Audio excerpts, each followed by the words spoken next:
people always ask me, how do you fold your hoodies? Now, first off, I hang my hoodies if I'm home, but if I'm traveling, I fold them. So it's pretty easy. As always, we have a flat surface, okay? Now, has a long arm, go like that.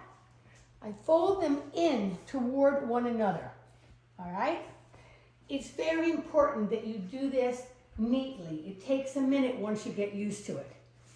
Now, you see where the neckline is here? Mm-hmm. I fold it in, I fold it in. It's nice and flat. And the reason why is because the arm is right here. Fold it in, fold it in, fold it over. Then I do this, I give this a little tuck,